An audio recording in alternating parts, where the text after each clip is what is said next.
We are back for another edition of the Stokastic MMA strategy shows. We're here to get you ready for UFC Vegas 60, which goes down on Saturday inside the UFC Apex in Las Vegas. Early lock time on Saturday, 4 p.m. Eastern time.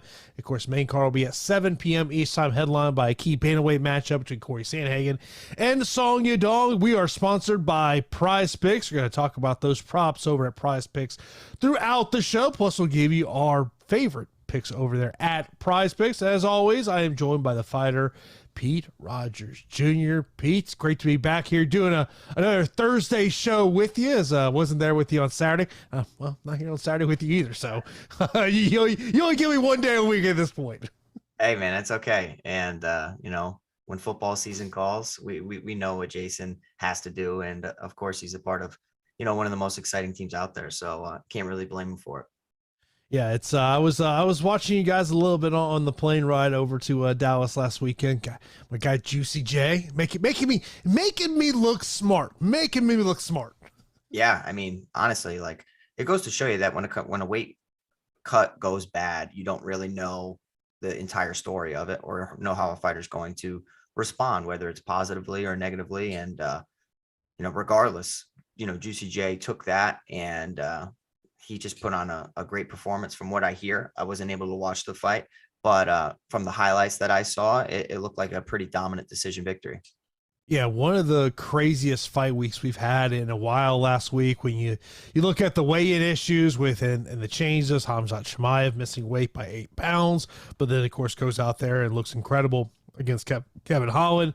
Irene Aldana and Macy Chiasson ends up being a catch weight of 140 pounds, which when Macy Chiasson weighed at 140 and Irene Aldana was at 137, I think we kind of figured out who wanted the 140 pound catch weight there. And of course, the knockout that Irene Aldana had. And then Chris Barnett, becoming the second heavyweight in UFC history to miss weight, but goes out there and gets the win. As I joked on my podcast last night, can we get Chris Barnett a Modelo Fighting Spirit sponsorship?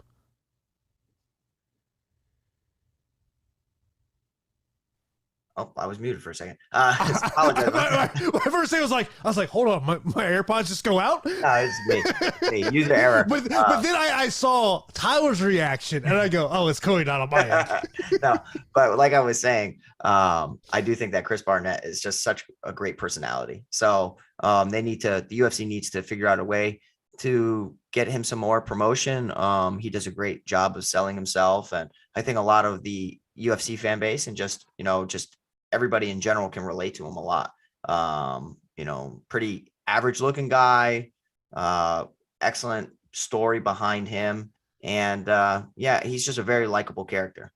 Yeah. Likable is a great way to put it there. Are we having a little chair issues there, Pete? You've literally gotten up about 4 times already. Muting it because the chair's so loud and I'm going down the elevator. But yeah, no. Pete has recently started in Zumba. Right. Apparently, Pete's trying to get a little. Are you trying to get some, squats in during the show? Yeah, just trying to stay moving, and my erratic movement is allowing this chair to go up and down. Of course, we appreciate everyone tuning in here. We got 14 fights to break down here, so let's get right into it. The main event, Corey Sandhagen and Song Yadong, 9,200 for Corey Sandhagen over on DraftKings, 7,000 for Song Yadong. We'll mention that as of, I looked about 2 minutes before the show started, the FanDuel salaries had not come out here yet, but looking at the tail of the tape on this one, Corey Sandhagen does have a 3-inch reach advantage. Song Yadong, only 24 years old, so very young in his career. First fight for Corey Sandhagen in 11 months. Of course, he enters this fight following back-to-back decision losses against Yan and Dillashaw. On the other side, Song Yadong, he has won 3 in a row, and he did have a stretch from 2018 and 2019 where he had a stretch of 5 straight decisions here. One of my big questions on Song Yadong, I think, is the 25-minute aspect of this fight. Can he go that full 25 minutes? How does he deal with the volume of Corey Sandhagen? Yeah, it's a fantastic fight. I really can't wait to watch it, and I think it's going to be a highly skilled affair. We have Sandhagen on back-to-back defeats, but it's against top-notch competition. Petr Yan, TJ Dillashaw split decision, where some fighters and some MMA media suggested that he could have gotten the nod, but it was just a largely competitive bout. I do think that the strength of schedule for Corey Sandhagen in his last 5 is, much more superior than Song Yadong's. I do think that Song Yadong taking out a former title challenger and staple within the lower weight class of Marlon Moraes, despite, Marlon not being the same fighter he used to be. I think it was a big win for Song Yadong. And it goes to show you that he has the combinations, the striking skills, the speed, and a lot of the athleticism required to pull off big victories. So he could hit Sandhagen with a big shot. He could knock him out. He could end up winning a decision. I actually am going to be favoring Corey Sandhagen in the bout. I think that the larger sample size against tough competition is why I'm going to be leaning in his favor. And I also think that the potential of grappling lies there as well, where Sandhagen can sneakily, solidify rounds, incorporate some takedowns in some close ones, really tax that gas tank of Song Yadong. I'm expecting this to be a competitive fight. I don't think it's going to be a blowout by any means. So I think early on, it's going to be pretty close. And as the fight goes on, I'm projecting Corey Sandhagen to start to take over. So 9,200 for Sandhagen. It's a price I will get behind. 7,000 for Song Yadong. It's a price that I will have shares of. I might fight stack it in just a few lineups just because I do expect it to go 25 minutes and some knockdowns, some takedowns, some high volume could be a part of it. And it could be an absolute war, but I will be favoring Corey Sandhagen in the bout, and I'm expecting him to win via decision. My expectation is I think this is going to go 25 minutes. If you look over those props on Prize Picks, they have Corey Sandhagen fight time at 24 3/4. So it kind of tells you the way Prize Picks expects this fight to go. The significant strikes over at Prize Picks is pretty high on Corey Sandhagen at 130.5. His fantasy score 113.5. And Joshua mentions, he goes, I like Song, but the love for him seems a bit high for me. Sandhagen is extremely good. I mean, look, this is a massive test here for Song Yadong and whether he can pass this test or not. I like Corey Sandhagen. I did find it interesting going down that Instagram rabbit hole, the fact that Corey Sandhagen's been working with Ryan Hall. I think that's very beneficial for both guys. Obviously, Ryan Hall, jiu-jitsu wizard, but clearly, the striking aspect is the part of the game that people try to attack when it comes to Ryan Hall. Samuel, appreciate you checking in. He says he's gonna finish this over under number. Samuel, right. I think this is going to be a high finish card. I think so. No, Samuel, don't go out there and give me like a 10 number. Yeah, but I think it's going to be a pretty volatile card. And, outside the main card, we were talking on Takedown City, just how like volatile some of these matchups are and where, you have inconsistent fighters, Dana White Contender Series alums. You have, fighters that, in their wins, they look great. And in their losses, they look bad. So what really happens when some of these fighters are paired up against each other? So I'm expecting a lot of variance with this slate, and I will probably embrace the variance by having some more exposure to underdogs, as we will mention and get to. But as far as like the main card, I feel pretty confident in my main card picks. It's just the undercard is where I think things are going to be, your lineups are going to be determined because of the preliminary bouts. Of course, do us a big favor. Hit that thumbs up button. That really does help us out a ton. Of course, if you're not subscribed to the channel, hit the subscribe button. Hit that notification bell so you know when a show goes live here on the channel. And today's free premium tools and data over at Stokastic.com is MLB player projections. Of course, if you're still playing MLB DFS, don't forget that everything you have to offer for the MLB night slates on DraftKings is also 100% free for the remainder of the season, which gives you a great chance to give our tools a shot before purchasing. Just click the DK Night Owl link below to check out today's tools and projections. Of course, MLB DFS still going on. We got NFL coverage for you all week long. Of course, get you ready for tonight's Thursday night football game. Of course, that's on Amazon Prime, so you gotta. I see that look over there. I see you giving me that side look like, talking about what we were talking about pre-show. Everybody, even all my boys, I'm a huge Chargers fan. I've been a Chargers fan since LT, Antonio Gates, Rivers, all these guys. Like, I've been a Chargers fan for a very long time. And I don't feel comfortable or confident whenever they face division rivals, especially the Chiefs. I'm pretty bullish on the Chargers tonight. I don't care that it's an Arrowhead. I'm a believer in our defense. You know, Khalil Mack, Joey Bosa, Derwin James. I really, really like it. And Tyler, Jason, look at everybody's against me, and that's okay. But I'm telling you, the line is completely disrespectful for the Chargers. So we'll see if I'm wrong. But if I'm wrong, guess what? I'm gonna go down with my ship. So, and that's okay. So what you're telling me is you're telling everyone here that's watching us that in these showdown contests tonight, you don't got one chief in your lineup. Oh no, of course I do. I'm gonna have a 4-2. I'm probably gonna have a 4-2, but I really think that the defense is gonna be the difference maker here. We'll see. It could be a wash being at Arrowhead, but I'm a big Herbert believer, so we'll see.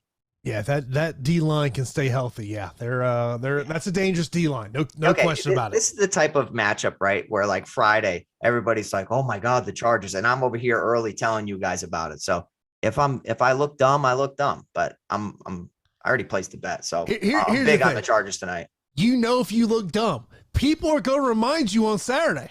Listen, but everybody in the world, 90% of the people, are probably all on the Chiefs with the same exact mindset, and I'm telling you, I don't take the Chargers over the Chiefs. But it's a short week. It's a short week. That's always kind of, that makes it a unique situation. And always kind of, I always feel like, the road team, short week, plus you're traveling, something to think about there. Let's move over to the co-main event. We got a matchup that should be a great one here between Gregory Rodriguez and Chidi Njokuani. And of course, Chidi Njokuani has been on a roll since coming into the UFC, winning both of his UFC fights via first round finish. He has won 4 in a row, does have a 4-inch reach advantage. In this one, Gregory Rodriguez, 3-1 in the UFC, is coming off a first round victory there against Julian Marquez. This will be your 8,200 fight, as Gregory Rodriguez is 8,200. Chidi Njokuani 8,000. Chidi Njokuani is now the betting favorite in this one, but the one thing that sticks out to me in this one is the potential takedown upside of Gregory Rodriguez. We've seen him utilize the takedown in a couple of his UFC fights. Against Dusko, he landed 3 takedowns. Against Park, he landed 2. Against Petrosian, he landed 2. They both have a common opponent in Dusko. Of course, Chidi getting the win there towards the end of the first round. But prior to the stoppage in that fight, Dusko did score 2 out of 7 takedowns. So to me, like, in terms of DFS, we're always looking at grapplers. Gregory Rodriguez is an interesting play if he goes the grappling route. And I think that's all caps IF. Yeah, I mean, I think we need this fight, truthfully. I mean, 8,200, 8,000's naturally going to make it very easy for lineup construction. And it usually being around pick 'em odds is something I like to target. Now you're talking about a minus 120-ish favorite of Chidi Njokuani priced at 8,000 instead of 8,200. I mean, this is a fight I'm going to probably make a group on, just because, one way or another, I can actually foresee a high score. Gregory Rodriguez on the feet is excellent offensively, but his head is pretty stationary on that center line. And I actually think he's extremely hittable. And certain fights, some fighters are going to be able to, especially high caliber strikers, are going to be able to capitalize whenever you make some technical deficiencies or some mistakes. And I do think that Chidi Njokuani can capitalize, hit his head on the center line en route to a KO, TKO finish.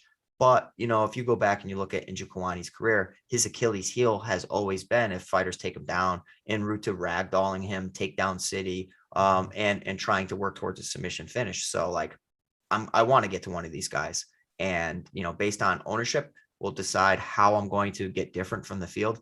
But I'm actually going to be picking Chidi Njokuani to beat Gregory Rodriguez, because I think Rodriguez believes a little too much in his striking. Yes, his striking has improved. He's developed that part of his skill set, but he's got to get back to what brought him to the dance. And that was incorporating, tenacious takedowns en route to, crazy grappling. His grappling's crazy. I just think like Chidi's just going to capitalize on the feet and put him out en route to a nice KO bonus. Yeah, when looking over the Prize Picks props on this matchup, and they're all on the Gregory Rodriguez side of the equation, the ones that really stick out to me is the fight time prop of 9 minutes. I think that's a slight lean to the under, just kind of how I see this one going. And the 1.5 takedowns for Gregory Rodriguez, I think is an interesting point. I think if you're going to play that, I would go with the over. And that's just me hoping that he does go the takedown city route. Like you mentioned about trying to get different on the slate. And of course, when you're a Stokastic Plus member, you can see ownership projections over there. Like, to me, it's going to be hard to get away from the main event because of the 5-round aspect of it. Like, we didn't mention this, but I think Song Yudong in cash is kind of a nice play in cash, just at 7,000, what he could get you. But like, if you want to get different on this card, getting away from the main event and co-main event will be a way to differentiate yourself big time. Yeah, because if the fight becomes a dud, either one of them, or if something crazy happens in the fight, no contest, a draw, whatever, then you could actually have a ton of leverage on the slate. Now, I actually think that it's good chalk, but that doesn't mean I won't get away from it for some of my lineups, just because, you need to balance that good chalk versus leverage. And that's how you're going to have that top 1% lineups.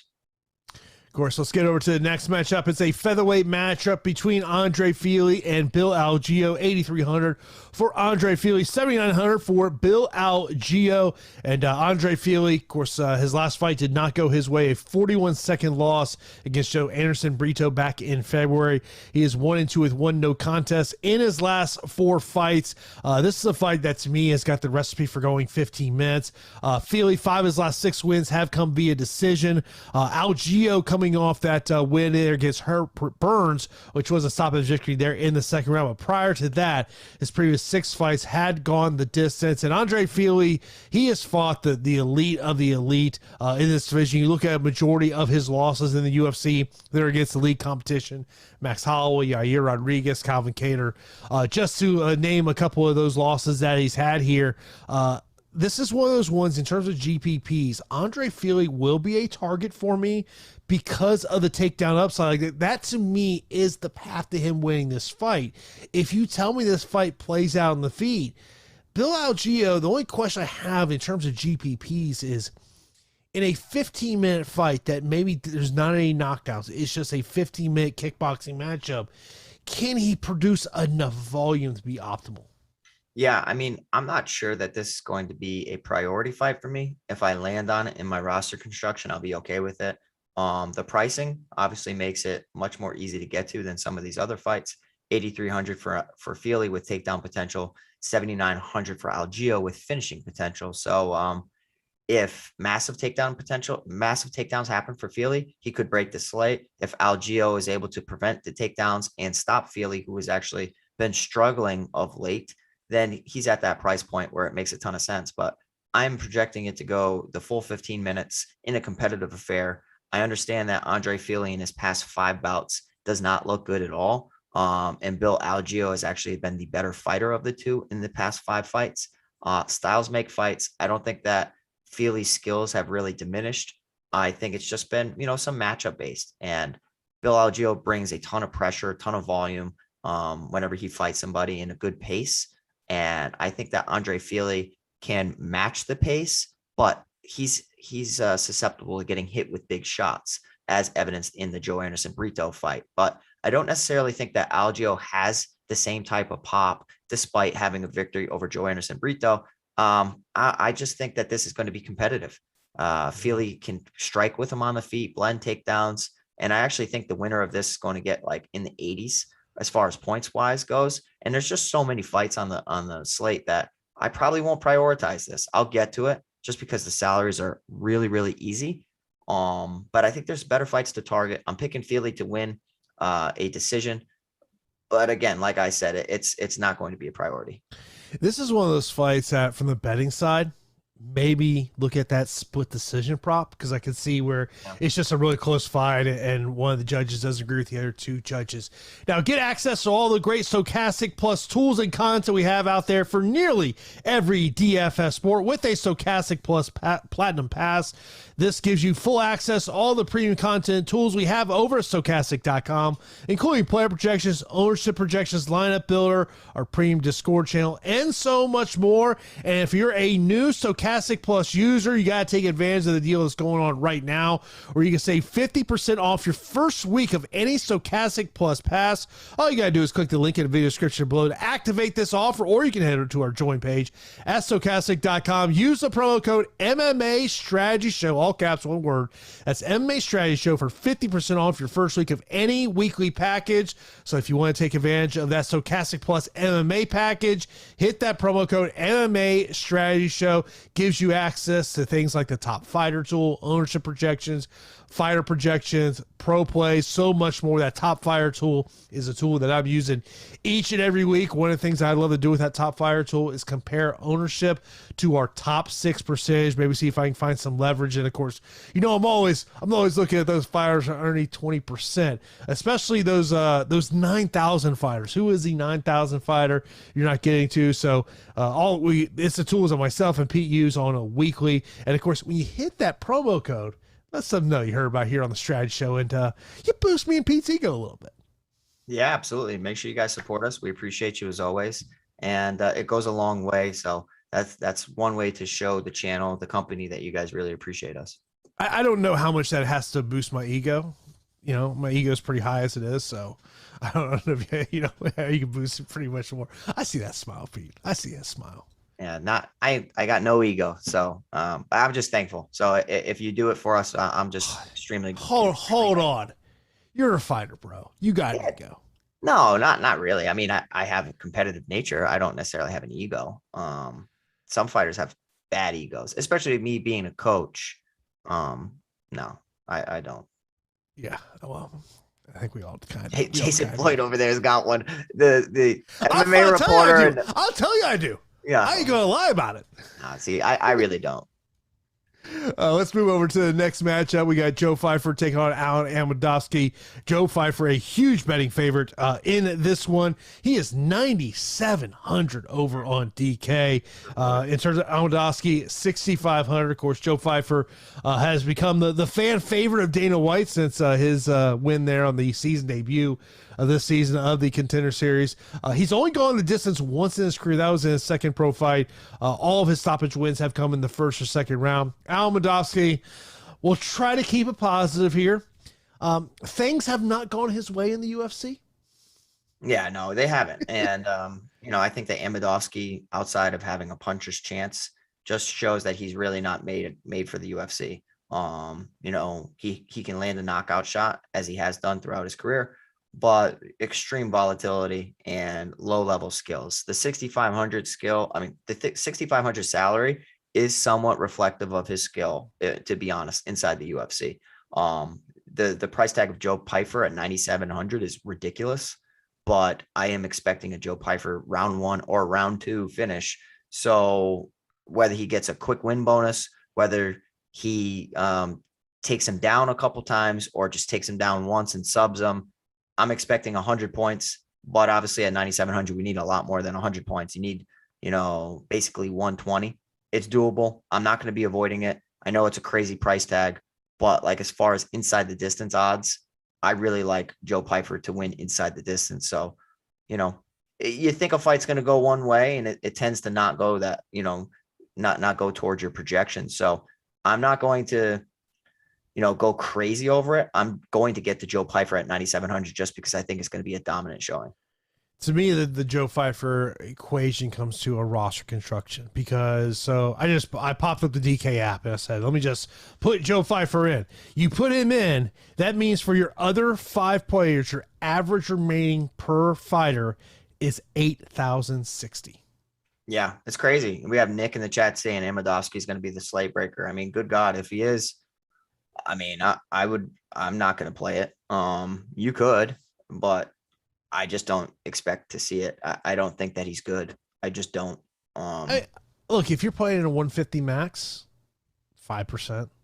Yeah. Amedovski. I will say that, it's a little odd for a Dana White Contender Series alum to be the biggest favorite on the entire card. That's what I find weird. It's hard to have a ton of faith in stock in a Dana White Contender Series alum making their UFC debut, because octagon jitters are a real thing. How is he going to perform? He got slammed against Dustin Stoltzfus en route to an injury. So I just don't think Alen Amedovski's good. So I hate to be like that, and I hate to say that, but I really think that Joe Pyfer inside the distance is the play. Yeah, I mean, it's a roster construction situation. Like if you're playing in a 20 max, at the most, I would put Amedovski in one lineup. Yeah. In a 20 max? Yeah, I probably wouldn't even do it, to be honest. It depends on like how different you try to make your lineups in a 20 max as opposed to a 150. Yeah, Marcos brings up a great point saying Romanov was minus 2,000 and he wasn't 9.7K. That's kind of what I was thinking as well. But I think it's also largely due to the size of the contest. Like we have 14 fights. I'd have to go back and look and see how many fights were on that Romanov card, but I don't believe that there were 14. So eventually they just started running out of salary. You know what I mean? Like, and sometimes they duplicate the salaries, but I think that's why that he was priced up so high. It's a showcase fight for Joe Pyfer. I think there's no doubt about it. Let's move over to the next one. We got a heavyweight matchup between Tanner Boser and Rodrigo Nascimento. 8,800 for Tanner Boser, 7,400 for Rodrigo Nascimento. Nascimento does have a 4.5 reach advantage in this one. First fight for Nascimento in 14 months. His previous fight, he failed his post-fight drug test. That was initially a win against Alen, a TKO win against Alen. Nascimento, he has never gone the distance. He's actually never even seen the third round. 7 of his 10 fights have ended in the first round. Boser, on the other hand, primarily for a lot of his career, has been known for a guy that going the distance. 14 of his 29 pro fights have ended via decision. His only stoppage loss came back only in 2015 when he lost to Tim Hague there in the Canadian regional scene. And just like for Nascimento, a layoff here for Tanner Boser, his first fight in 15 months. But Tanner Boser is probably one of my most confident plays here today on this card. I think he gets the win. I think it's probably going to come via stoppage just because the way Nascimento goes there. But I really like Tanner Boser in this spot. Yeah, I love Tanner Boser. I have to say that, on Live Before Lock with Josh, we were talking and I said, you can't count out heavyweights, heavyweight MMA or women's MMA. And Chris Barnett went out there and broke the slate last week. And I didn't have nearly as much Chris Barnett as I needed. I don't think I had much at all, to be honest, because I was just so confident in Jake Collier to go out there and do what he did in round one, but not tax himself so much. Now, going forward, I made a rule, and I'm going to say it every single time we have a podcast, every time we have our strategy show. Don't discredit heavyweight MMA underdogs and don't discredit women's MMA underdogs. Like Nascimento has the skills to beat Tanner Boser, and he's a pretty talented finisher. I am just, in my gut, pretty sold on Tanner Boser pulling off this victory. I think that he's going to be able to defend the takedown attempts from Rodrigo Nascimento.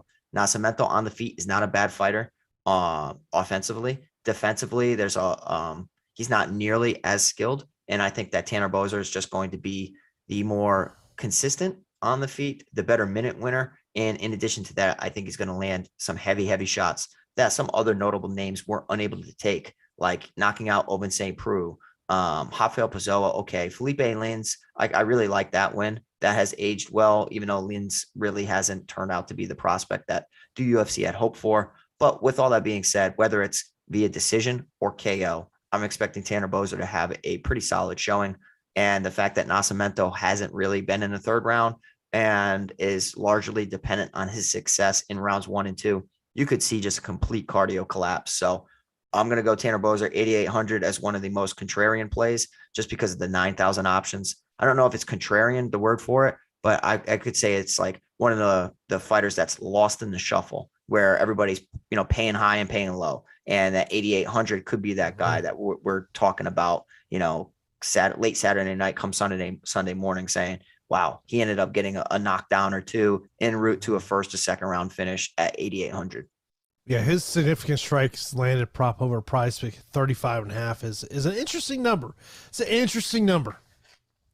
Yeah, I mean, it is an interesting number. I think that, Nascimento, part of a good camp to get better and to develop. So I won't count him out. I just actually really like Tanner Boser. And I think he's kind of been a surprise inside the UFC and outside getting, ragdolled in a way against Alir Latifi, which was still a split decision victory. Like the Andrei Arlovski fight was questionable whether he lost that one or not. So I think he's been much more successful than what he looks like on paper.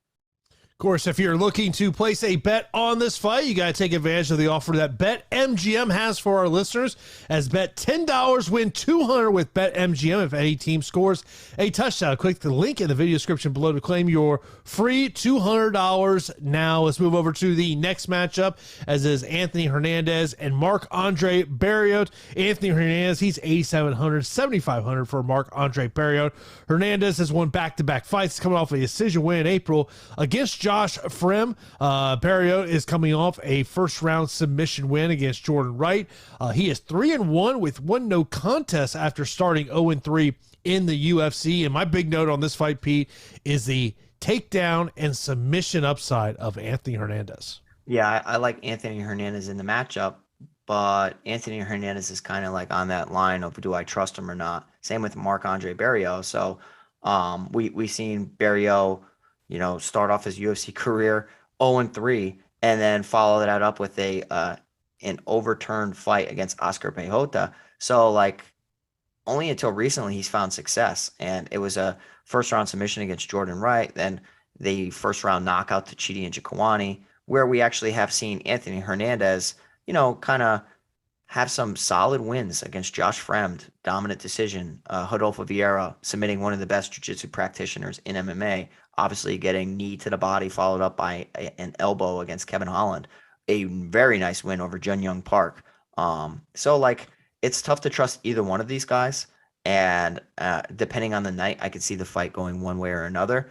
I'm expecting Anthony Hernandez to be the more consistent of the two, and I think he's a little bit better offensively, whereas Barriault's patience can kind of backfire a little bit. So I do like the volume and just the well-rounded skill set of Anthony Hernandez. The takedowns might not come easy at all, but I think that he's going to land some, and he has some sneaky submission finishing potential, but I'm actually expecting this to go the distance. So, I think if a high score happens here, it's due to Hernandez's volume and his, relentless takedown approach. So I'm going to go Hernandez at 8,700 is my pick, but this is where the card starts to taper off, and I'm like losing faith in a lot of these fighters, where I'm like, all right, I'm going to get to both sides of the fight, just because, the main card, I feel like I have some strong conviction of how some fights are going to go. The preliminary card seems super volatile with tons of variance.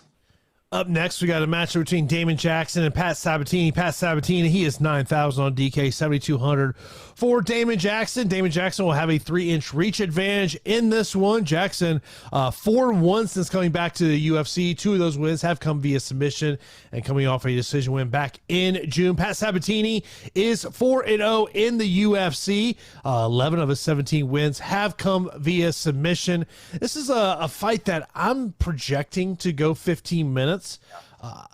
You got 2 grapplers, so typically when that happens, it's a stand-up affair. Yeah.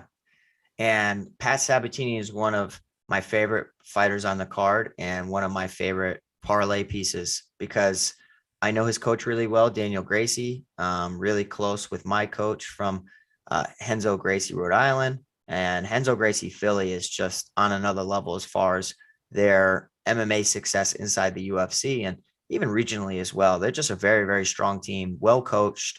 They all have strong jiu-jitsu, obviously, great pressure, and they're pretty violent. Like, I really like Patrick Sabatini.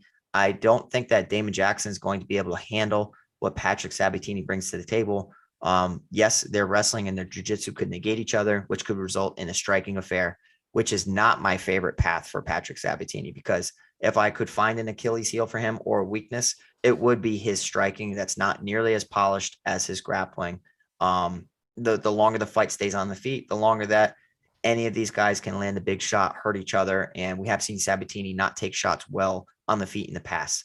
With all that being said, I'm pretty sure Sabatini can land some big enough shots for Damon Jackson to respect his striking en route to pinning him against the cage and incorporating that relentless pressure. The top pressure that Sabatini brings to the table is really different.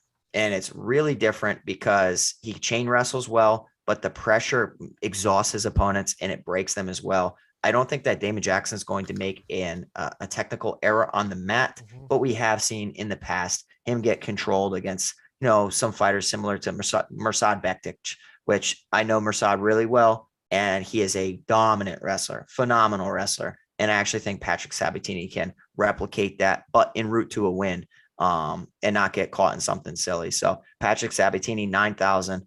I'm going to play him despite me thinking it's going to go 15 minutes.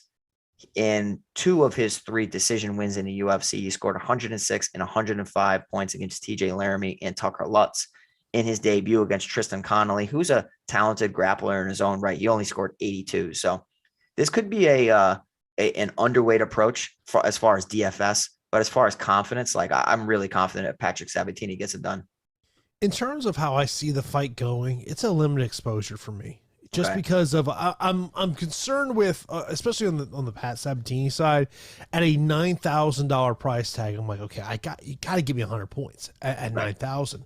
Like that to me would be a concern of what happens if Pat Sabatini can't get the fight on the ground, and it's a fight that plays out on the feet. We always talk about that point scoring ceiling. That's the thing that concerns me. And Damon Jackson, I've had some good interviews with him. So little homer pick. I ain't gonna lie. Well, hey, how'd that homer pick do last week, huh? I was just gonna give you credit for that, actually. So clearly, you need to hit the thumbs up on stokastic.fantasycruncher.com on Damon Jackson's name, just because of the Jason Floyd narrative. So if you did that last week with Julian Erosa, it would have worked out pretty well, increasing your exposure 8, 12, 10%, whatever it is, would have been just a little bit nicer. So perhaps I do that, but guess what? I'm probably not doing it because I really like Patrick Sabatini. I'm actually talking to Juicy J a little later on today. Yeah. So that's going to be on my podcast on Sunday as you talk about career resurgence. Damon Jackson's got to have a career resurgence as well in his second stint in the UFC. And I remember last time I talked to Damon Jackson, it was prior to getting his new UFC contract. And, he talked about it. He's like, look, I got to finish dudes. He goes, the UFC wants fighters who finish fights.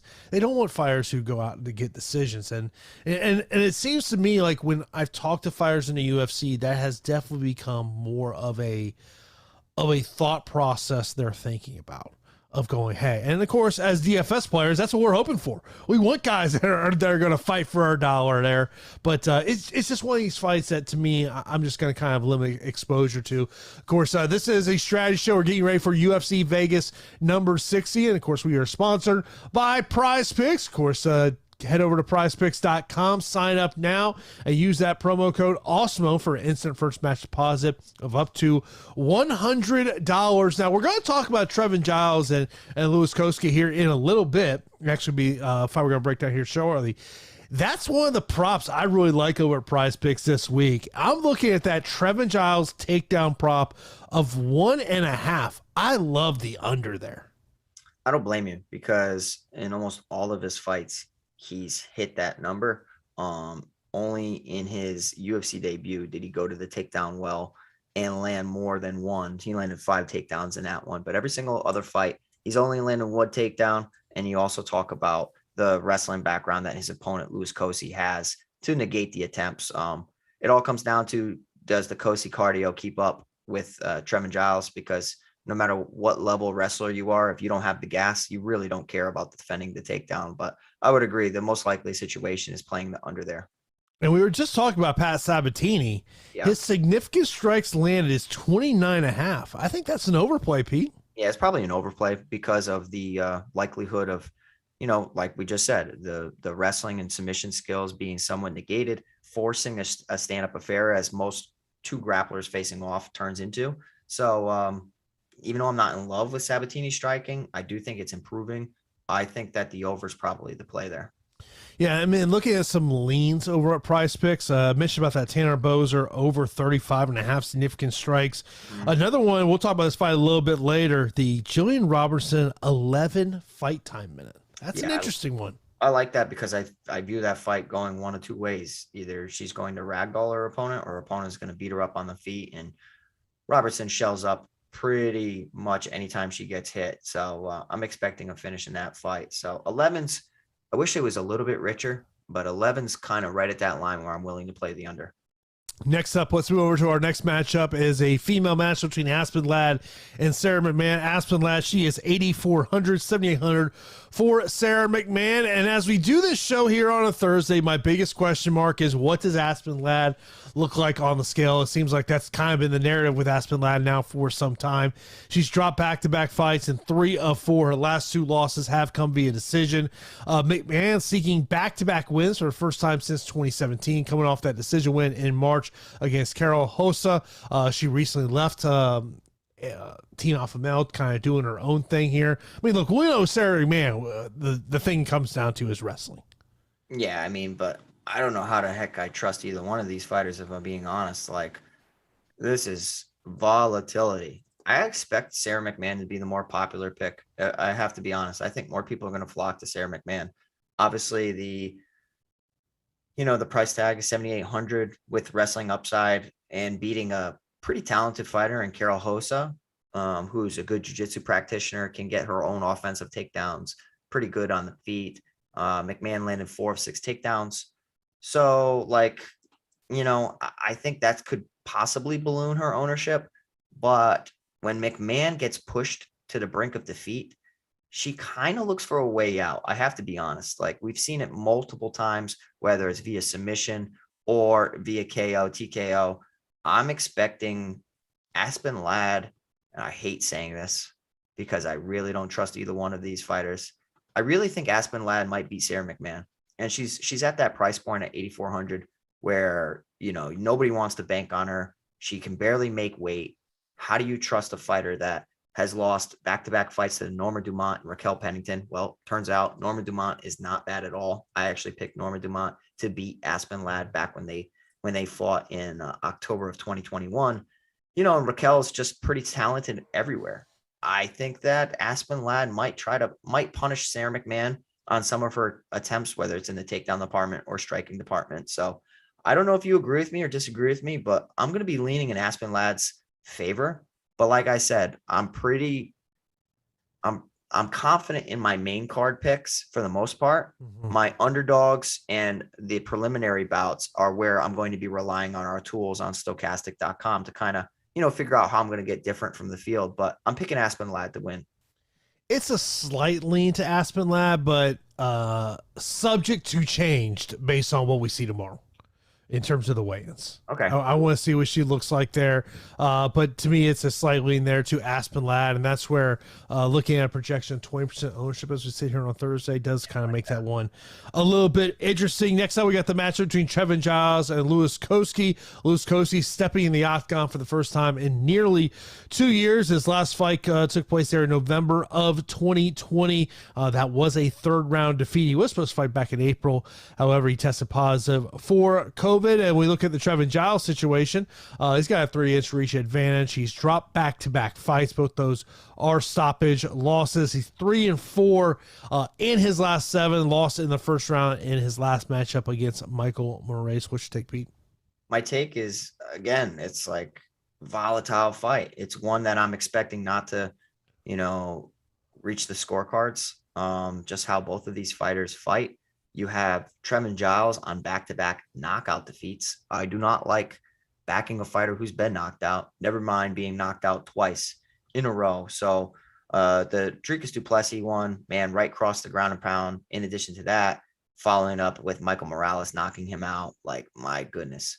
But we have Louis Cosce, the younger fighter, and one that could be developing with his absence from the cage. And I do think that he is the better Cosce brother. I don't know if that's a hot take. I do think that Louis Cosce is better than Orion Cosce. They both have good takedowns, and Louis Cosce seems to be a little bit more of a banger on the feet. So he really hurt Sasha Palatnikov, and I actually think that as for an underdog, he can pull this out. The only thing is that this is a massive step up in competition. But at a point, the step up in competition does not really mean so much if your opponent's chin is a little bit frail. And that is my fear here, to be honest. So, like, I'm expecting Trevin Giles to be the more skilled fighter and look better on the feet. I don't know how to really feel about this, man. Like, I'm probably gonna, okay, so if I break it down like this, I think that skill wise, the minus 200 betting line on Trevin Giles makes sense. As far as where he is at in 2022 right now, I think the odds are too wide, and plus 175 is just a little too rich for Louis Cosce. I think it's a closer fight than that. So with all that being said, I think the value's on Louis Cosce. It's a fight I'm going to get to both of these ones. I don't know if you agree or disagree with me, but I'm going to be embracing the variance. So if I have to say from a value standpoint, Louis Cosce looks like he's value.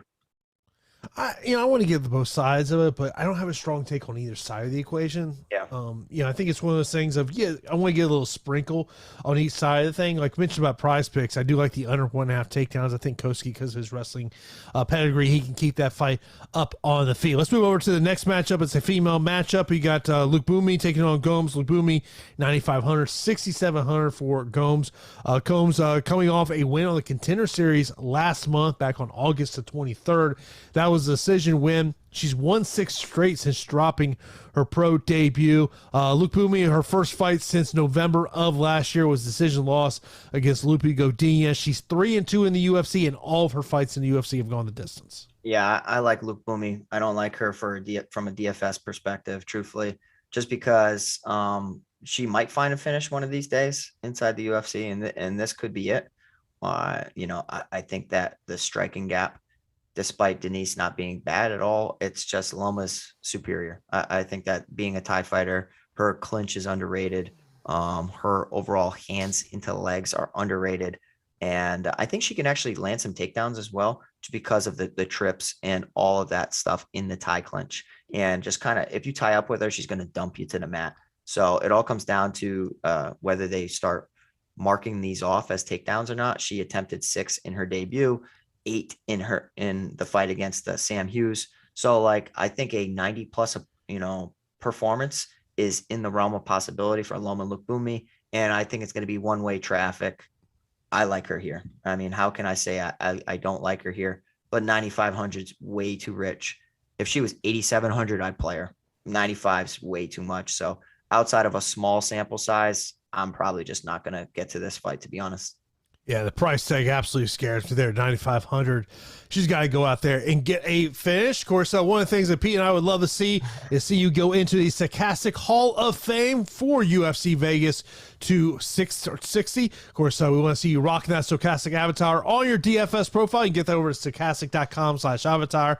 And when you place in a top 3 of a contest with over 5,000 contestants, tweet your wins to @Stokastic HOF. You'll win a free month of Stokastic Plus Platinum. Only one free month can be awarded to a user per calendar year. Congratulations to Samuel taking down $1 million there in the Fantasy Golf Mega Millionaire contest. Kudos to you, what you're able to do over there. Save some money for Uncle Sam, because Uncle Sam's going to come calling there. Also, we had another $1 million winner. That's Stunner taking out $1 million in an NFL contest.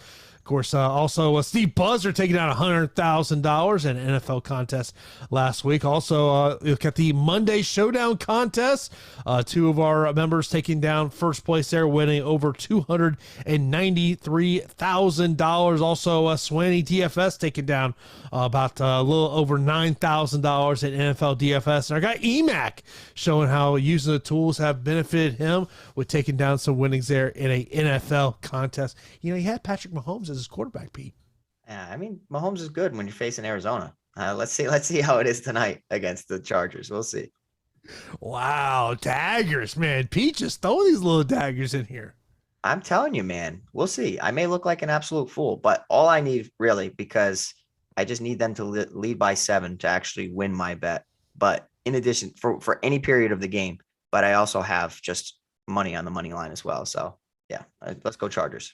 Of course, we got 4 more fights here left to break down. We'll start off here with Trey Ogden and Daniel Zellhuber. Zellhuber, a minus 300 betting favorite in this one. He is 9,400, 6,800 for Trey Ogden. Zellhuber will have a 5.5 reach advantage in this one. This is his UFC debut. First fight for him in almost a year to the date. His last fight, September 28th of last year. 9 of his 12 wins have come via stoppage. Trey Ogden did lose his UFC debut in April against Jordan Levitt. Prior to that loss, his last 3 wins had come via submission. Pete, do you want to get any takes here on Trey Ogden? I actually do. I'm going to get to some shares of Trey Ogden just because UFC debut for Zellhuber, despite, looking really good and polished with his skill set. I always just take the nerves and the debut into account. And I actually think that Trey Ogden's not bad. Like, yeah, he can be finished, but I think that he made a good account of himself, or a decent account of himself, against Jordan Levitt. With a correct game plan, he can counter a lot of attempts, and he's there.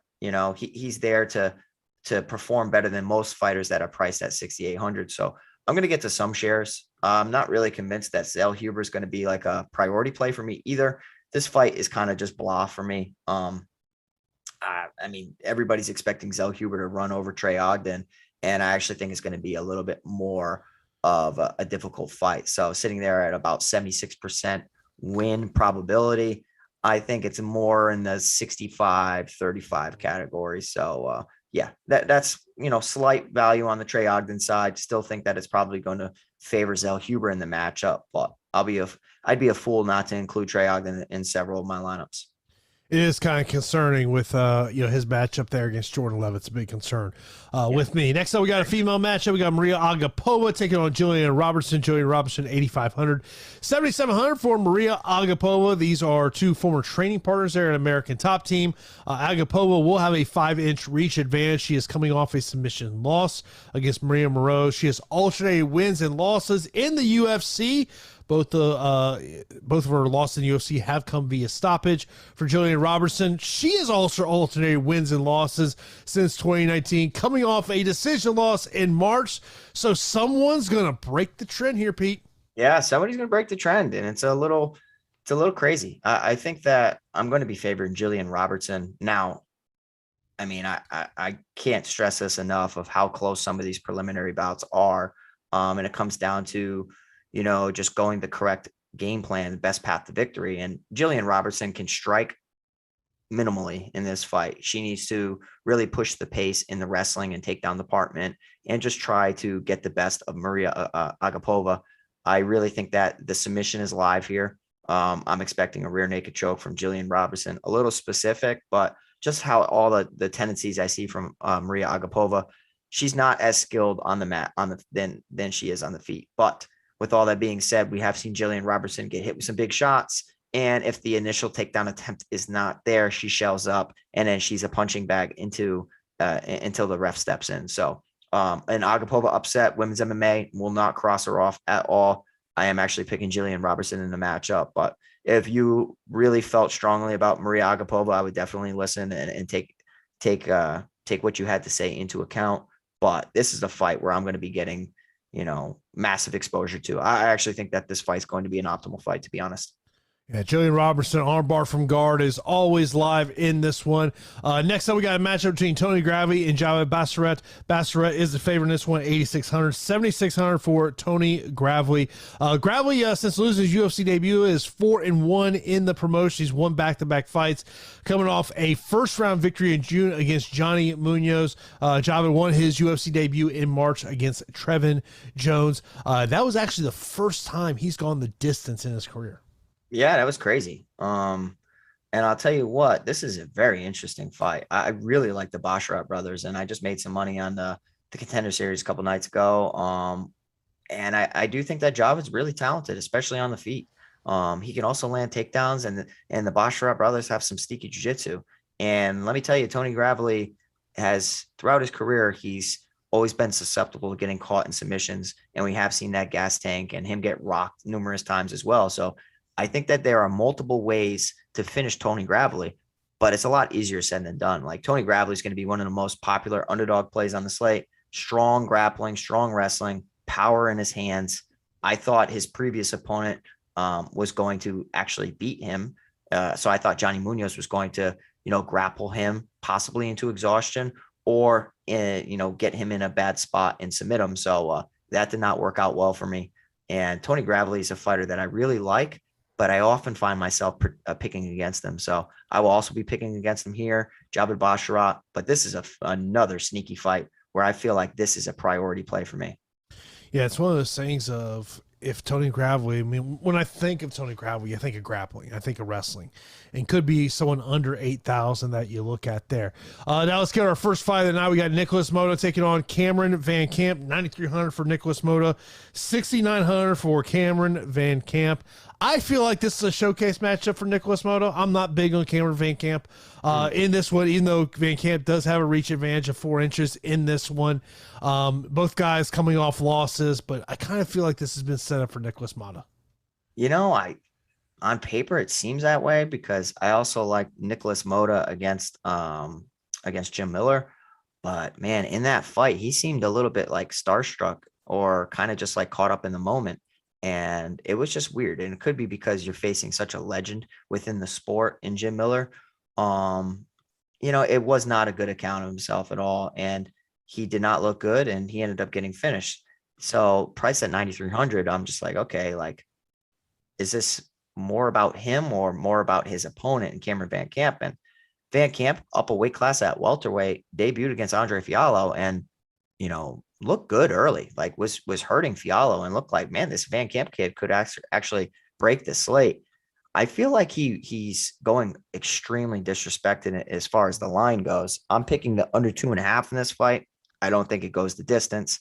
It's a matter of, is the weight cut too much for Cameron Van Camp? Does Nicholas Motta go out there and actually showcase his skills, or is he a shell of himself now? How do both of these fighters respond to getting TKO'd or KO'd in their last bout? So coin flip fight for me.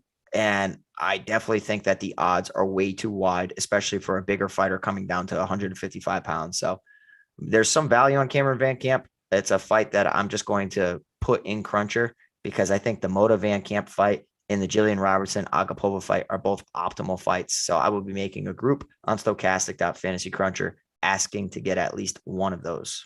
Of course, be sure to support the crew here with give us a thumbs up. That does help us out a ton. Subscribe to the channel. Of course, coming up about 30 minutes from now, you've got the No House Advantage Thursday Night Football show. So keep it locked here at Stokastic.com all day long for all your NFL coverage. Pete, let's get into our straight up fight picks. The main event, I'm going Corey Sandhagen. Sandhagen. Co-main event, give me Gravy Rodriguez. All right, give me Chidi. I will go Andre Fili. Yeah, I'm going to go Andre Fili. Joe Pyfer. Yep, Pyfer. Tanner Boser. Hernandez. I already know what you're doing. I'm going Sabatini. I'm going with my guy, Damon Jackson. But a little bit of a homer pick. I'm not going to lie there. I want to see what happens at the weigh-ins, but I'll lean Ladd at this point. Yeah, I'm going to go Ladd. I will lean Trevin Giles. From here on out, we're going to look stupid no matter who we pick, but I'm going to go Louis Cosce. All right. Lookboonmee. Zell Huber, yeah. I'll go Robertson. Give me Gravely. Okay, give me Basharat. Give me Motta. Give me Van Camp. All right. I kind of felt as I was kind of highlighting my picks. I'm like, man, I am Chalk City over here. Yeah, I think it's going to be like a underdogs galore. Samuel, appreciate you in the super chat. Top 2 cash plays. I would put Corey Sandhagen as my number 1 cash play just because of that volume, potential takedown upside. Okay, and I'll say Pyfer number 2, and that's a lot of salary, but it's got to be done. Yeah, I would go. Yeah, a lot of salary, but you just kind of feel confident in a cash game. In terms of top 2 GPPs, I would still say Corey Sandhagen number 1, number 2 for me. I'm gonna do fights. I'll give you a fighter. I'll say Anthony Hernandez. Okay, I'm gonna go fights. I'm gonna go the Rodriguez and Jaquani fight, and the first fight of the night, the Van Camp and Nicholas Motta fight. In terms of underdogs, he's technically an underdog in terms of the DraftKings salaries. Yeah. Chidi and Jaquani does stick out to me. I think that's going to be a priority fight for me. Other underdogs that potentially stick out to me, Bill Algeo at 7,900. I don't really want to get to Damon Jackson just because I don't think the ceiling is high. Yep. Being though 7,200, he wins, goes out there, good chance to be optimal. I'm gonna go Cosce. And Gravely would be another one for me. Okay, I'm gonna go Cosce. Favorite inside distance. This is me. I'm looking at fights here. Rodriguez, Njokuani, Boser, Nascimento, Pyfer, Amedovski. Yeah, Joe Pyfer is clearly my number one inside the distance play. And I think it comes in rounds 1 or 2. So just comes down to, does he rack up enough points? I think he does. Yeah, in terms of top MVPs, obviously Joe Pyfer is going to sit out there. I'm scared of what that price is going to be on the DraftKings captain contest. Yeah. But like, if you're looking to kind of save some salary, I would probably be looking at someone. I'd probably look at, Rodriguez and Shaquani, Boser. Yeah, I don't hate that. Putting the pick'em fight in the captain contest is fine. Tends to allow you a ton of roster flexibility. And more often than not, it seems like those fights finish. A leverage play, and this is a fighter that's got under 20% ownership, and she is an underdog. How about Maria Agapova? I don't hate a leverage it. Spot. Yeah, I really don't hate it. I mean, offensively, she's looked great. She's also picked up submission wins, but she ain't submitting Jillian Robertson. I could see her just TKOing her, though. So, I mean, it's women's MMA. I don't hate it at all. Fight that I would say that I'm going to fade would be Sabatini and Jackson, just because of a GPP ceiling aspect. Yeah, I mean, fade, I would say underweight. I would be underweight to that. And I would also probably be underweight to the Loma Lookboonmee fight, just because her salary makes it really hard for her to pay off, despite being, pretty dominant in a win. In terms of a dart play for me, I got to look at the main event, Song Yudong. Yeah, I also think for cash too, like Song Yudong at 7,000. If you think it goes 25 minutes, I don't think it's a bad play at all. Optimal plays. I think you got to look at the co-main event. Hernandez Barriault, I think, is a sneaky optimal play. Okay. I don't hate it. I'm telling you that the Robertson Agapova one, the first fight of the night, the co-main event, like that's kind of like where I will be starting a lot of my lineups. And Sam's over under number is 7.5. I'll take the over. Yeah, give me that number, Sam. You're going to be broke. Yeah, that's a bad number. Yeah. So appreciate everyone tuning in here for the strategy show. Of course, I will not be on Saturday, as I will be traveling to New Orleans. I had to think about that for a second. It's like, where am I at this weekend? Yeah, I'm in New Orleans this weekend. I'll be taking in some good New Orleans food on Saturday evening. Greg will be filling in for me, and I believe y'all guys are on at 3:00 Eastern time, I want to say. Bro, you think I know when we're on? I have no idea until like the morning of. My girl asked me what time we're on. I'm like, I have no idea. I don't know. All right. I don't know what time we're on. I don't know if we can go do things throughout the day until like the morning of. So we'll have to see. But we'll be here. And Greg, Josh, whoever's with me, Greg, they do a great job bringing the different perspective as well. So make sure you guys tune in. I mean, we don't take off till a little after 4:00. So I might hop in that chat, start just trolling you. Yeah, please do. Let's hear it. I might be trolling you with Patrick Mahomes memes. Hey, I know my boys are already starting. I'm telling you, man. Like, I really hope we pull it off, just so just so I don't have to get trolled by everybody. Yeah, it all happens. But appreciate everyone tuning in for the strategy show. The No House Advantage Thursday NFL football show is coming up next year in about 25 minutes from now. So keep it locked here at Stokastic.com. Hope everyone has a great day. And I will talk to you in 2 weeks on the next strategy show. Have a good afternoon, everybody.